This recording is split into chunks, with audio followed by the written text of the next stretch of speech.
दोस्तों, आज नेताजी का जन्मदिन है। नेताजी मतलब सुभाष चंद्र बोस। वैसे तो मुलायम सिंह यादव जी को भी नेताजी कहा जाता था, पर उसके पीछे का तर्क मुझे कभी समझ में नहीं आया। देखें, 2020 में कोविड के दौरान मैंने अपने अखबार प्रयागराज टाइम्स के लिए एक छोटा सा वीडियो बनाया था, जिसमें मैंने इसको तथ्यों और दस्तावेज़ों की मदद से साबित किया था कि 1947 में अंग्रेज़ों के रातों रात भारत छोड़ने का कारण कांग्रेस नहीं, सुभाष चंद्र बोस और उनके जैसे लोग थे जो अंग्रेज़ों को उन्हीं की ज़ुबान में जवाब देने में सक्षम थे। आप देखें कि 1942 में क्विट इंडिया मूवमेंट, भारत छोड़ो आंदोलन के फ्लॉप होने के बाद, और वैसे भी सेकेंड वर्ल्ड वॉर चल रहा था, कांग्रेस ने कुछ भी नहीं किया 1947 तक। ऐसे में ऐसा क्या हो गया कि अंग्रेज़ जो उन्होंने तारीख तय की थी, पहले तो छोड़ना ही नहीं चाह रहे थे, बाद में उन्होंने एक तारीख तय की थी भारत छोड़ने के लिए, उसके पहले ही भाग खड़े हुए। तो ये एक छोटा सा 5 साल पुराना वीडियो ज़रूर देखें। दोस्तों, जनरल जीडी बख्शी की लिखी एक किताब आजकल चर्चा में है। किताब का शीर्षक है बोस या गांधी, हमें आज़ादी किसने दिलाई। किताब ने यकीनन एक नई बहस को जन्म दे दिया है और एक बार फिर से चर्चा में है इतिहास का एक ऐसा अध्याय, एक ऐसा चैप्टर जो हमारी किसी भी इतिहास की किताब में जिसका मेंशन, जिसका उल्लेख नहीं मिलता। देखें, सेकेंड वर्ल्ड वॉर, दूसरे विश्व युद्ध के बाद ब्रिटेन में चुनाव हुआ और आशा के विपरीत वॉर हीरो विंस्टन चर्चिल चुनाव हार गए। लेबर पार्टी की जीत हुई और क्लीमेंट एटली 1945 में ब्रिटेन के प्रधानमंत्री बने। एटली ने प्रधानमंत्री बनने के 2 साल के अंदर यानी 1947 में हिंदुस्तान को आज़ादी दे दी। इसकी उम्मीद किसी को नहीं थी। सब मान के चल रहे थे कि ब्रिटिशर्स अभी कम से कम 20-25 साल और यहाँ पे रहेंगे।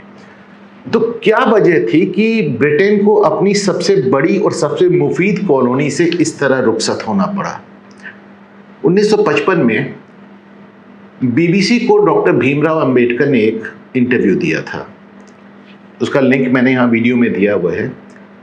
अंबेडकर दावा करते हैं कि अंग्रेज सुभाष चंद्र बोस द्वारा बनाई गई जो आज़ाद हिंद फौज थी, उसका जो असर जनमानस पे पड़ा था और ख़ास तौर से हिंदुस्तानी सिपाहियों पे जो उसका असर पड़ा था, उससे वो बुरी तरह भयभीत हो चुके थे। 1857 की गदर की यादें उनको हमेशा से हॉन्ट करती थी और हिंदुस्तान पे जो उनका राज करने का इकलौता तरीका, इकलौता औजार था, वो था एक ब्रूट फोर्स, यानी ये फौजी ताकत। जब हम फौजी ताकत की बात करते हैं तो याद रहे कि हिंदुस्तान में ब्रिटिशर्स की संख्या 1 लाख से ज़्यादा कभी नहीं रही। 1947 में भी, उनके जाने के वक्त भी, यहाँ पे अंग्रेज सैनिकों की संख्या सिर्फ 40,000 थी। तो अंबेडकर कहते हैं कि अंग्रेज़ों का हिंदुस्तानी फौज, जो मतलब जो बाकी फौज थी वो तो हमारे हिंदुस्तानी सिपाहियों की थी, तो उनका हिंदुस्तानी फौजियों पर से यकीन उठ गया था और वो अपने को असुरक्षित महसूस करने लगे थे और वो घबरा के आनन फानन में हिंदुस्तान से निकल गए। 1982 में कैलिफोर्निया स्थित इंस्टीट्यूट ऑफ हिस्टोरिकल रिव्यू के एक जर्नल में रंजन वोरा ने एक दिलचस्प वाकये का जिक्र किया है। रंजन बताते हैं कि 1956 में प्रधानमंत्री पद से हटने के बाद क्लेमेंट एटली, जिन्होंने हिंदुस्तान को आज़ादी दी थी, वो कलकत्ता आए थे एक प्राइवेट विजिट पे और गवर्नर हाउस में रुके थे। उस वक्त बंगाल में गवर्नर नहीं था और गवर्नर का जो चार्ज था वहाँ के चीफ जस्टिस पीबी चक्रवर्ती साहब के पास था। जस्टिस चक्रवर्ती ने इसके मुतालिक पीसी मजूमदार एक लेखक हैं जिनका हिस्ट्री ऑफ बंगाल एक बहुत ही चर्चित ऐतिहासिक दस्तावेज है, तो मजूमदार को एक चिट्ठी लिखी इस विजिट के बाद जस्टिस चक्रवर्ती ने, और उसमें जज साहब लिखते हैं कि क्लीमेंट एटली से मेरी 2 दिन बड़ी विस्तृत वार्ता हुई और मैंने उनसे पूछा कि सन 42 में भारत छोड़ो यानी क्विट इंडिया मूवमेंट के ख़त्म होने के बाद कांग्रेस तो एकदम साइलेंट पड़ी थी, फिर विश्व युद्ध ही शुरू हो गया था। तो उन्होंने कहा ऐसी क्या बात थी कि अंग्रेज़ों को आनन फानन यहाँ से जाना पड़ा। तो जिसका जवाब क्लीमेंट एटली देते हैं कि हम सुभाष चंद्र बोस का जो असर पड़ा था हिंदुस्तानी सिपाहियों पर, उसको लेके हम अपने को बहुत असुरक्षित महसूस करने लगे थे और हमारे अंग्रेज अफसर यहाँ पे रुकने के लिए तैयार नहीं थे। जस्टिस चक्रवर्ती आगे लिखते हैं उस चिट्ठी में कि मैंने उनसे पूछा, यानी जज साहब ने पूछा क्लेमेंट एटली से कि इस पूरे घटनाक्रम में गांधी और कांग्रेस का क्या रोल था। तो क्लेमेंट एटली एक व्यंग्यात्मक मुस्कुराहट के साथ कहते हैं मिनिमल, यानी न्यूनतम। तो अब देखते हैं कि अंबेडकर साहब और एटली साहब किस घटना, किन हालातों का जिक्र कर रहे हैं जिसके चलते उनका, अंग्रेजों का हिंदुस्तानी फौजियों से यकीन उड़ गया था। तो साहब हम बात कर रहे हैं 1946 में रॉयल इंडियन नेवल म्यूटिनी की। जो अंग्रेजों की नौसेना था उसको रॉयल नेवी कहा जाता था, और जो हिंदुस्तान के मुतालिक उनकी नौसेना थी जिसमें हिंदुस्तानी नौसैनिक थे उसको रॉयल इंडियन नेवी कहते थे। 1946 फरवरी में उसमें विद्रोह हुआ। विद्रोह भी कैसे हुआ? 1945 में आज़ाद हिंद फौज के जो फौजी, जो अधिकारी गिरफ्तार हुए थे अंग्रेज़ों द्वारा, उन्होंने लाल किले में उनका ट्रायल शुरू किया।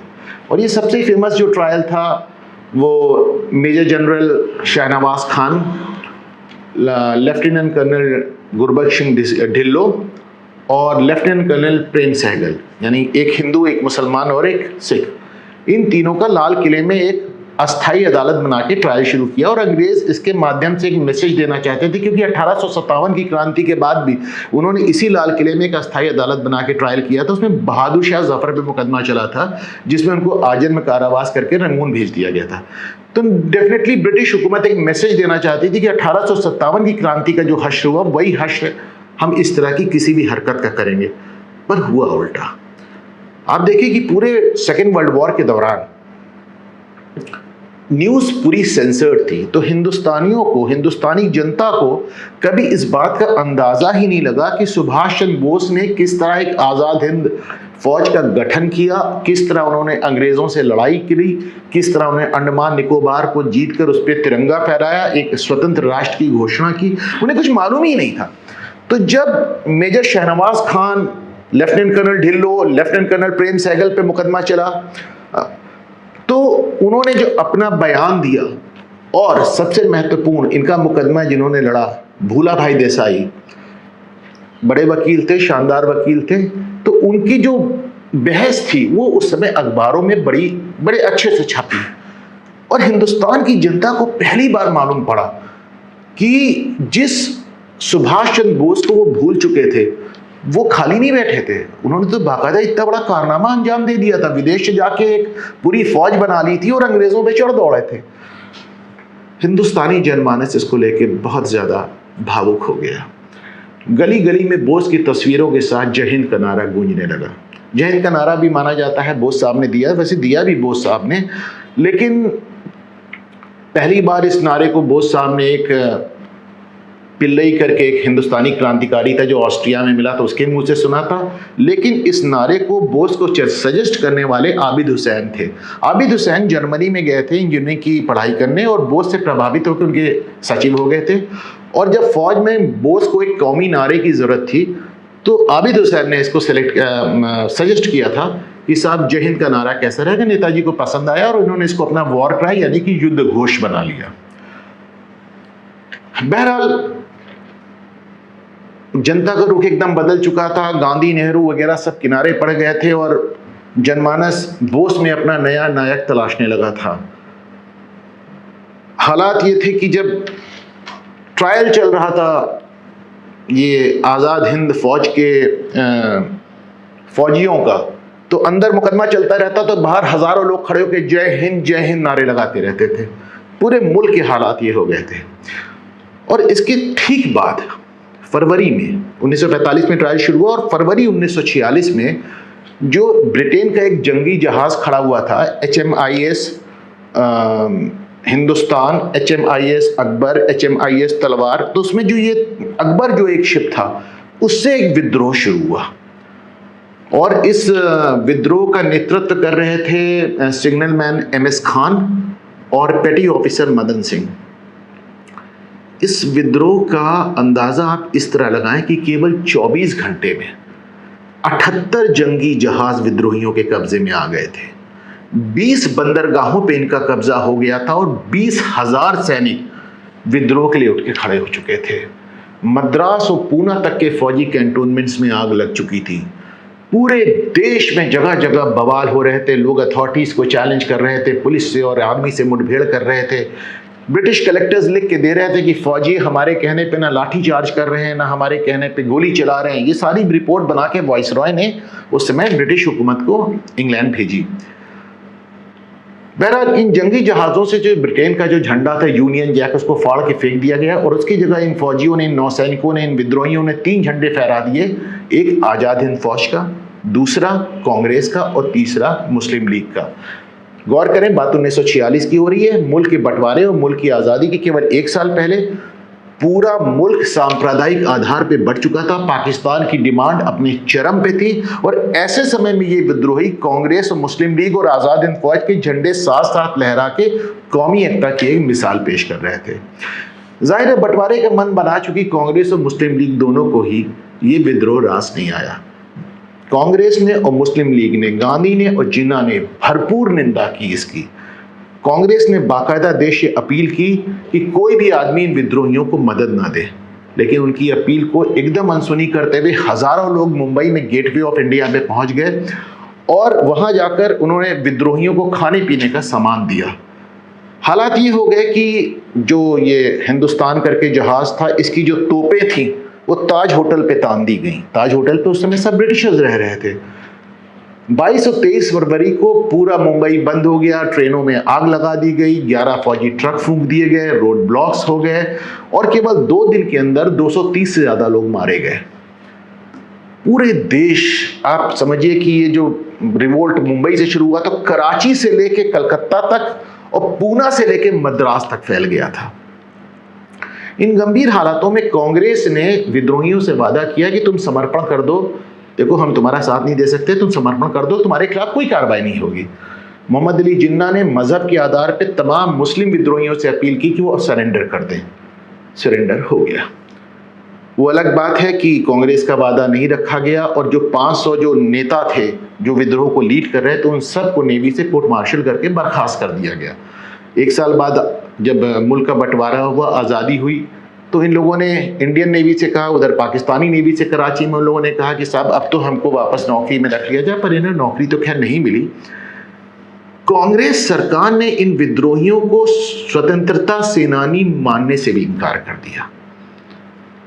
नेहरू को और कांग्रेस को डर था कि अगर हम इनके योगदान को स्वीकारते हैं, उस समय नई नई बात थी, नेताजी का करिश्मा सर चढ़ के बोल रहा था, तमाम लोग ये मानने को ही नहीं तैयार थे कि नेताजी की मृत्यु हो गई, तमाम लोग आज तक नहीं मानते हैं। तो इन्होंने इनको फ्रीडम फाइटर के स्टेटस ही देने से मना कर दिया। पेंशन देना तो बहुत दूर की बात थी। 70 के दशक में कुछ लोगों को पेंशन दी गई, बाकी लोग मुकदमा लड़ते लड़ते मर गए। 60-70 लोगों को 2014 में इन्होंने केरल हाई कोर्ट से मुकदमा भी जीत लिया कि इनको फ्रीडम फाइटर माना जाए, इनको पेंशन दी जाए। लेकिन कांग्रेस के तब गृह मंत्री थे सुशील कुमार शिंदे, तो शिंदे ने तकनीकी आधार पे इनको हाई कोर्ट के फैसले के बाद भी पेंशन देने से इनकार कर दिया। देखिए, लेखिका महाश्वेता देवी कहा करती थी कि किंवदंतियां ही असली इतिहास है, बाकी सब तो विजेताओं द्वारा लिखा जाता है। इतनी बड़ी घटना, इतने बड़े घटनाक्रम को हमारी इतिहास की किताबों में एक लफ्ज, एक अक्षर का भी उल्लेख नहीं मिलता, लेकिन किंवदंतियों में ये चलता रहा। विश्व की किताबों में, विश्व के इतिहास की किताबों में ये वाकया हमेशा के लिए दर्ज हो गया। 1965 में अभिनेता उत्पल दत्त, इन्होंने कलकत्ता में एक ड्रामा पेश किया, कल्लोल, जो इसी नौसैनिक विद्रोह पर आधारित था। आप देखिए कि एक ही शो के बाद कांग्रेस गवर्नमेंट उत्पल दत्त को गिरफ्तार कर लिया और महीनों जेल में सड़ा दिया। 1950 के दशक में सलील चौधरी, संगीतकार सलील चौधरी ने इस पर गीत भी लिखा था। तो जो बात मैं कह रहा था कि ये इतिहास किंवदंतियों के सहारे चलता रहा। बहरहाल समय आ गया है कि हम इन जियानों को उनका उचित सम्मान दें। प्रधानमंत्री नरेंद्र मोदी ने पिछले गणतंत्र दिवस पर इंडियन नेशनल आर्मी यानी कि आज़ाद हिंद फौज के सिपाहियों को परेड में शामिल किया था और सम्मान दिया था। उम्मीद है कि सरकार इस भूली हुई बल्कि भुला दी गई क्रांति को कम से कम इतिहास के पन्नों में तो शामिल ज़रूर करेगी।